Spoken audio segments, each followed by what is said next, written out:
നമസ്കാരം, എല്ലാവർക്കും മറ്റൊരു വീഡിയോയിലേക്ക് സുസ്വാഗതം.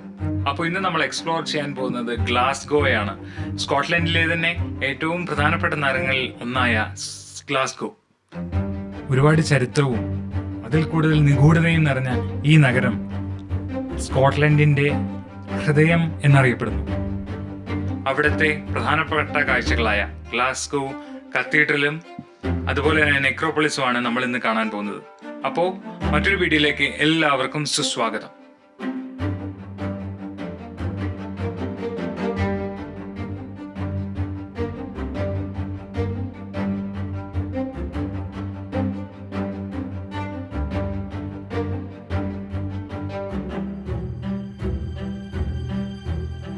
അങ്ങനെ 2.5 മണിക്കൂർ യാത്രയ്ക്ക് ശേഷം ഞങ്ങള് സ്കോട്ട്ലാൻഡിലെ തന്നെ ഗ്ലാസ്ഗോ എന്ന് പറയുന്ന നഗരത്തിൽ എത്തിയിരിക്കുകയാണ്. ഈ സ്കോട്ട്ലൻഡിലെ തന്നെ ഏറ്റവും പ്രമുഖമായ ഒരു നഗരം കൂടിയാണ് ഗ്ലാസ്ഗോ. ഈ നഗരം കാണാൻ തന്നെ അതിമനോഹരമാണ്. എന്തെന്ന് വെച്ചാൽ ഈ കാണുന്ന കെട്ടിടങ്ങളെല്ലാം പഴയ വിക്ടോറിയൻ കാലഘട്ടത്തിലുള്ളതായിരുന്നു. അതുകൊണ്ട് തന്നെ അവർ അതേപോലെ തന്നെ അത് നിലനിർത്തി ആ ഭംഗി, ഒരു പ്രത്യേകതരം ഭംഗി ആ തെരുവുകൾക്ക് നൽകുന്നുണ്ട്. മറ്റൊന്ന് എടുത്തു പറയാൻ പാകത്തിനുള്ളത്, ഈ നഗരത്തിലെങ്ങും നമുക്ക് വലിയ ജനക്കൂട്ടത്തെ ഒന്നും കാണാൻ സാധിക്കില്ല. സമയം ഏകദേശം 6 മണിയായി. ഞങ്ങൾ എത്തിയപ്പോ ഇച്ചിരി വൈകിപ്പോയി. എങ്കിലും ആ സമയത്ത് പോലും ഇത്രയേ ഉള്ളൂ ഇവിടുത്തെ ജനത്തിരക്ക്. ശ്രദ്ധിച്ചു നോക്കിയാൽ നമുക്ക് മനസ്സിലാവും, ഒരുപാട് കഫേസും റെസ്റ്റോറൻറ്റ്സും മാത്രമാണ് ഓപ്പൺ ആയിട്ടുള്ളത്. ബാക്കിയുള്ളതൊക്കെ ക്ലോസ് ചെയ്തിരിക്കുകയാണ്. എനിക്ക് തോന്നുന്നു ഈ നഗരം ഒരു 5 മണിക്ക് ശേഷം വിജനമാവുന്ന ഒരു നഗരമാണ്.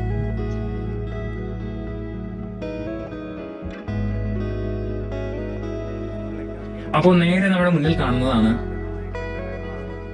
ഇവിടുത്തെ സെൻട്രൽ റെയിൽവേ സ്റ്റേഷൻ.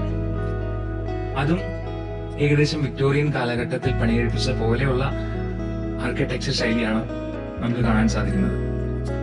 അപ്പോൾ ഈ നഗരത്തിന്റെ ചരിത്രത്തെ കുറിച്ച് പറയുകയാണെങ്കിൽ, 6-ാം നൂറ്റാണ്ടിൽ ക്രിസ്ത്യൻ മിഷണറി ഇവിടെ ഒരു മതപഠന കേന്ദ്രം നിർമ്മിച്ചു.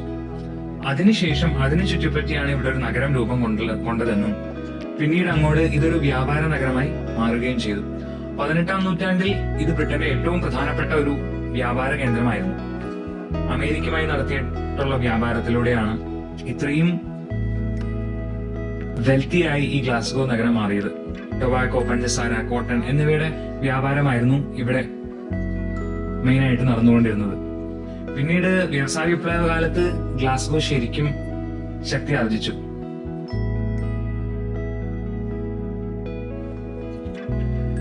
അപ്പോൾ ഈ നഗരത്തിന് വേറൊരു വിളിപ്പേരും കൂടി ഉണ്ട്, second city of the British empire. കാരണം ഇത് ലോകത്തിലെ തന്നെ ഏറ്റവും പ്രമുഖ കപ്പൽ നിർമ്മാണ കേന്ദ്രങ്ങളിൽ ഒന്നായി ആ കാലത്ത് സ്ഥിതി ചെയ്തിരുന്നു.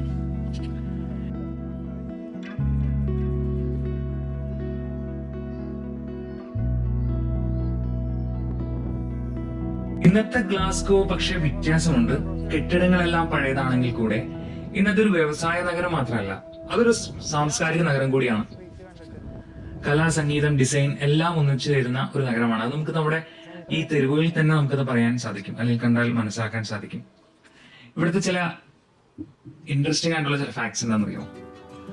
ഗ്ലാസ്ഗോയില് 90-ലധികം പാർക്കുകളുണ്ട്, ഗാർഡൻസ് ഉണ്ട്. അതുകൊണ്ട് തന്നെ ഇതിനെ ഡിയർ ഗ്രീൻ പ്ലേസ് എന്നും വിളിക്കുന്നുണ്ട്.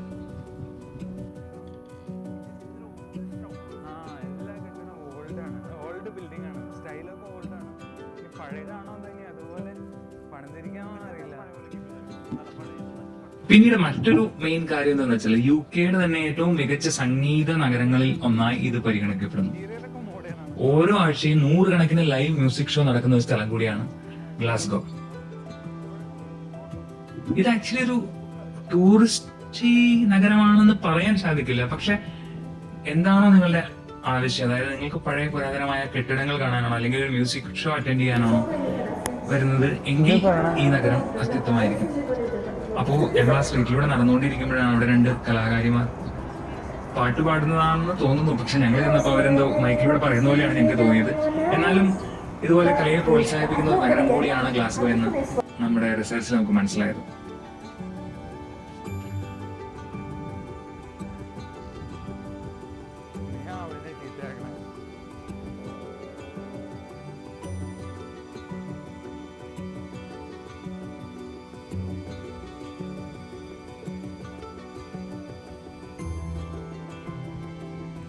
അങ്ങനെ ഞങ്ങൾ ഗ്ലാസ്ഗോവിൻ്റെ സ്ട്രീറ്റിലൂടെ നടന്നുകൊണ്ടിരിക്കുകയാണ്.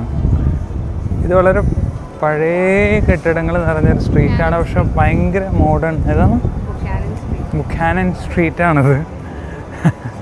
അപ്പോൾ ഞങ്ങളിവിടെ ഒരു കത്തീഡ്രൽ ഉണ്ട്, അത് നല്ല മസ്റ്റ് വിസിറ്റ് പ്ലേസ് ആണെന്ന് ഇവിടെ ഞങ്ങൾ കണ്ടൊരു മലയാളി പറഞ്ഞു. അപ്പോൾ അവിടം വരെ ഒന്ന് നടന്ന് നോക്കിയിട്ട് വരാമെന്ന് വെച്ചു. അത് കഴിഞ്ഞിട്ട് ഞങ്ങൾ തിരിച്ച് ഞങ്ങളുടെ ഇന്നത്തെ സ്റ്റേയിലേക്ക് പോകും. അതാണ് ഞങ്ങളുടെ പ്ലാൻ. ഇപ്പോൾ നിങ്ങൾക്ക് ഗ്ലാസ്ഗോയിൽ എത്തണമെന്ന് ആഗ്രഹമുണ്ടെങ്കിൽ ഇന്ത്യയിൽ നിന്ന് ഡയറക്റ്റ് ഒരു ഫ്ലൈറ്റും ഗ്ലാസ്ഗോയിലേക്ക് ഉണ്ടെന്ന് എനിക്ക് തോന്നുന്നില്ല. പക്ഷേ ലണ്ടൻ അല്ലെങ്കിൽ ദുബായ് വഴി നിങ്ങൾക്ക് ഗ്ലാസ്ഗോയിൽ എത്താവുന്നതാണ്. അപ്പോൾ ഗ്ലാസ്ഗോയിൽ ഒരു എയർപോർട്ട് ഉണ്ട്. ഇവിടെ ഒരുപാട് യൂണിവേഴ്സിറ്റീസ് ഉണ്ട്. നമ്മുടെ ഒരുപാട് മലയാളി കുട്ടികൾ പഠിക്കുന്ന യൂണിവേഴ്സിറ്റീസ് ഈ ഗ്ലാസ്ഗോ സിറ്റിയിൽ തന്നെയുണ്ട്. ലണ്ടൻ, മാഞ്ചസ്റ്റർ തുടങ്ങിയ സിറ്റി വെച്ച് കമ്പയർ ചെയ്യുമ്പോൾ ഗ്ലാസ്ഗോ ഒരു വിജനമായ നഗരമാണ്. കുറച്ച് മിസ്റ്റിക് ആയിട്ടുള്ള അല്ലെങ്കിൽ ഒരു നിഗൂഢമായ ഒരു നഗരമായിട്ട് എനിക്ക് തോന്നി. പിന്നെ നമ്മൾ ആദ്യം കണ്ട ഗ്ലാസ്ഗോ സെൻട്രൽ സ്റ്റേഷൻ, അത് ഇവിടുത്തെ UK അല്ലെങ്കിൽ സ്കോട്ട്ലൻഡിലെ എല്ലാ സിറ്റിയായിട്ട് കണക്റ്റഡ് ആണ്. അപ്പോൾ ട്രെയിനിലൂടെയും നമുക്ക് ഗ്ലാസ്ഗോയിൽ എത്താവുന്നതാണ്.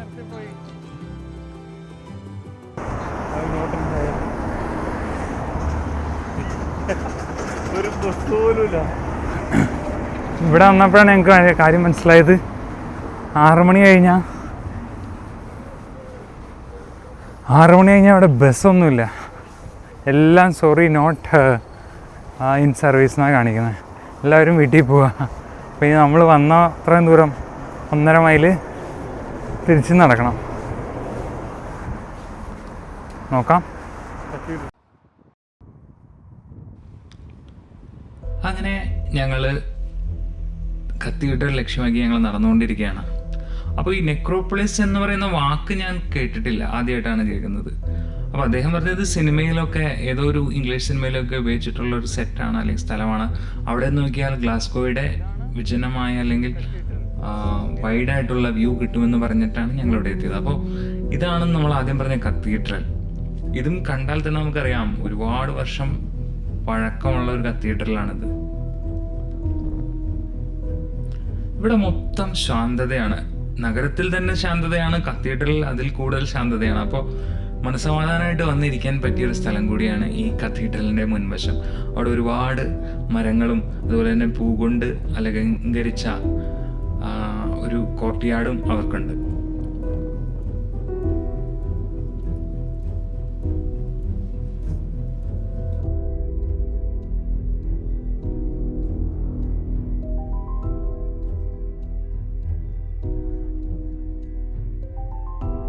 നമ്മൾ പോകുന്നത്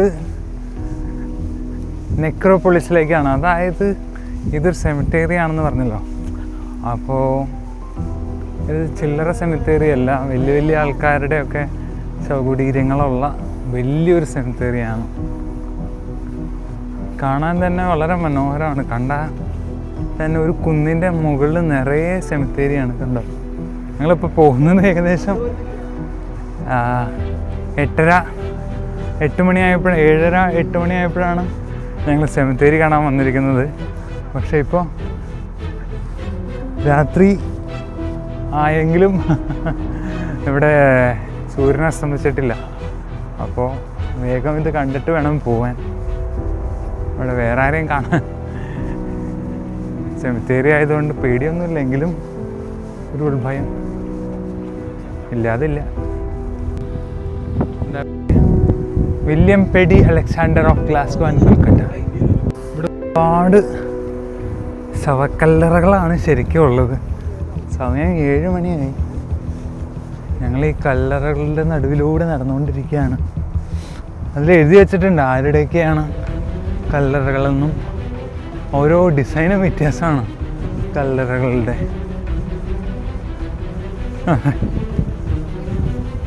അപ്പോൾ ഏകദേശം മഴ വരാനുള്ള ചാൻസ് ഉണ്ട്. അതിനു മുമ്പ് മുകളിലെത്തി വ്യൂ കണ്ട് തിരിച്ചിറങ്ങണം എന്നാണ് ഞങ്ങളുടെ ആഗ്രഹം. മഴ ചതിക്കുമെന്ന് തോന്നുന്നു. ഇവിടെ നിന്നുള്ള നമ്മൾ ആദ്യം കണ്ട ചാപ്പലിൻ്റെ വ്യൂ അതിമനോഹരമാണ്. മാത്രമല്ല ദൂരെ കാണുന്നത് എനിക്കൊന്ന് വളരെ പുരാതനമായൊരു കെട്ടിടം തന്നെയാണ്. ഇതിൻ്റെ വ്യൂ ഇവിടെ നിന്ന് അത്രയും മനോഹരം വേറെ ഇവിടെ ഒന്നുമില്ല.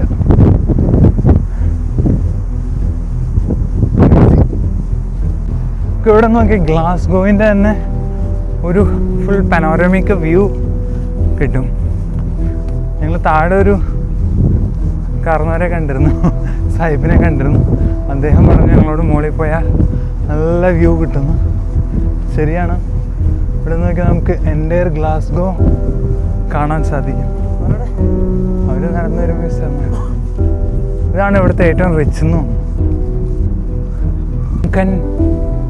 Mac ഫർലാൻഡ് DD 887 മരിച്ചതാണ്. മിനിസ്റ്ററായിരുന്നു, പ്രിൻസിപ്പളായിരുന്നു ഗ്ലാസ്ഗോ കോളേജിൻ്റെ. അദ്ദേഹത്തിൻ്റെ ഓർമ്മയ്ക്കായിട്ട് അല്ലെങ്കിൽ അദ്ദേഹത്തിൻ്റെ ശവകുടീരമാണത്.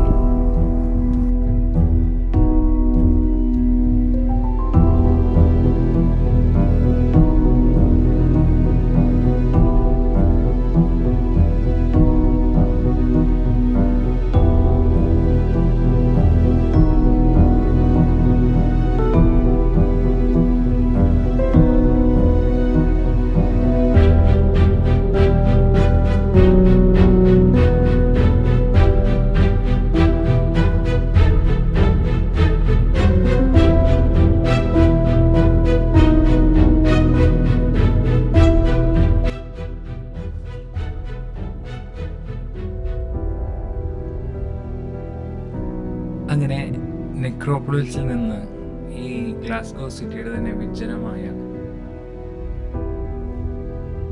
വൈഡായിട്ടുള്ള ഒരു പിക്ചർ നമുക്കിവിടെ കാണാൻ സാധിക്കും. മുഴുവൻ ഗ്ലാസ്ഗോയാണ് നമുക്കിവിടെ കാണാൻ സാധിക്കുന്നത്. ഇവിടെ നോക്കുമ്പോഴാണ് വേറൊരു കാര്യം ഞങ്ങളുടെ ശ്രദ്ധയിൽപ്പെട്ടത്. ഗ്ലാസ്ഗോ പഴയ കെട്ടിടങ്ങൾ മാത്രമല്ല, ഒരു ഭാഗത്ത് പുതിയതായിട്ട് പണിത, അതായത് പുതിയ ആർക്കിടെക്ചർ ഡിസൈനിലുള്ള ബിൽഡിങ്സും ഉണ്ട്. അപ്പോൾ പഴയതും പുതുതും ചേർന്ന ഒരു മേഖലയാണ് അല്ലെങ്കിൽ ഒരു നഗരമാണ് ഗ്ലാസ്ഗോ. ഈ കത്തീഡ്രലിൻ്റെ ഭംഗി, ഈ നെക്രോപോളിസിൻ്റെ ശാന്തത, ഇത് രണ്ടും ചേർന്നതാണ് ശരിക്കും ഈ പറയുന്ന നഗരം. ഈ കത്തീഡ്രലും നെക്രോപോളിസും മാത്രം കണ്ടാൽ തന്നെ നമുക്ക് മനസ്സിലാവും എന്താണ് ഗ്ലാസ്ഗോ എന്ന്.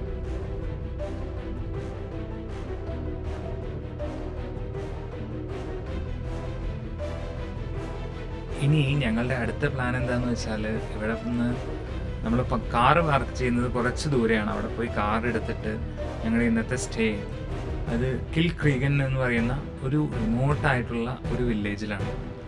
അപ്പോൾ രാത്രി ആവുന്നതിന് മുമ്പ് അവിടെ എത്തിച്ചേരണം. ഇവിടുത്തെ ഈ ശാന്തമായ അല്ലെങ്കിൽ വിജനതയൊക്കെ കാണുമ്പോൾ നമുക്ക് മനസ്സിലൊരു ഭയമാണ്. കാരണം സ്കോട്ട്ലൻഡ് പൊതുവേ ഒരു മിസ്റ്റിക് ആയിട്ടുള്ളൊരു സ്ഥലമാണ്, നിഗൂഢത നിറഞ്ഞ ഒരു നഗരമാണ് അല്ലെങ്കിൽ ഒരു രാജ്യമാണ് സ്കോട്ട്ലൻഡ്. ആദം ജുവാൻ എന്ന് പറയുന്ന സിനിമയിൽ കാണിക്കുന്ന ആ സ്ഥലം സ്കോട്ട്ലൻഡാണ്. അപ്പോൾ അതുപോലെ തന്നെ നമ്മളെ ചിലപ്പോൾ പേടിപ്പെടുത്തുന്ന അല്ലെങ്കിൽ ഈ വിജനത നമ്മൾക്കൊട്ടും പരിചയമുള്ള ഒരു ഒന്നല്ല. കാരണം നമ്മൾ ഇന്ത്യയിൽ നിന്നാണ് വരുന്നത്, എവിടെ പോയാലും നമുക്ക് മനുഷ്യന്മാരെ കാണാൻ സാധിക്കും. അപ്പോൾ അങ്ങനെ നോക്കുമ്പോൾ നമ്മൾ ഇനി പോകാൻ പോകുന്നത് വിജനമായ വളരെ റിമോട്ടായിട്ടുള്ളൊരു വില്ലേജിലേക്കാണ്. അവിടത്തേക്ക് പോകുന്ന വഴി തന്നെ നമുക്ക് ഏറ്റവും ഭീതിപ്പെടുത്തുന്നതാണ്. അപ്പോൾ ഞങ്ങൾ എല്ലാവരും തമാശയൊക്കെ പറഞ്ഞാണ് പോകുന്നതെങ്കിലും ഞങ്ങളുടെ ഉള്ളിൻ്റെ ഉള്ളിൽ ചെറിയൊരു ഭയം ഉണ്ടായിരുന്നു, ഇതെങ്ങോട്ടാണ് ഞങ്ങൾ ഈ പോകുന്നതെന്ന്.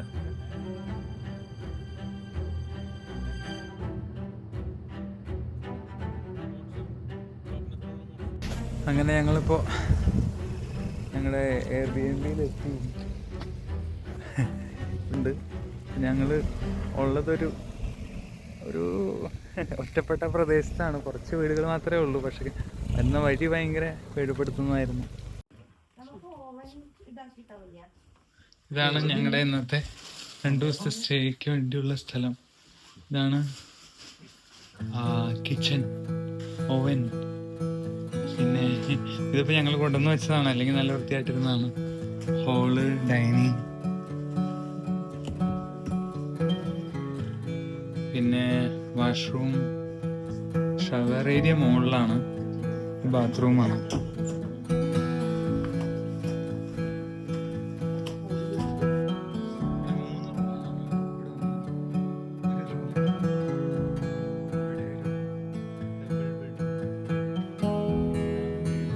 അങ്ങനെ ഇന്നത്തെ യാത്ര ഇവിടെ അവസാനിക്കുകയാണ്. ഞങ്ങൾ ക്ഷീണമുള്ളത് കൊണ്ട് തന്നെ നേരത്തെ കിടക്കാൻ തീരുമാനിച്ചു. നാളെ ഒരുപാട് കാഴ്ചകൾ കാണാനുള്ളത് കൊണ്ടും ക്ഷീണമുള്ളത് കൊണ്ടും ഞങ്ങൾ വേഗം തന്നെ കിടന്നുറങ്ങി. കൂടുതൽ കാഴ്ചകളുമായി അടുത്ത വീഡിയോയിൽ കാണുന്നവരെ bye. Thank you and thanks for watching.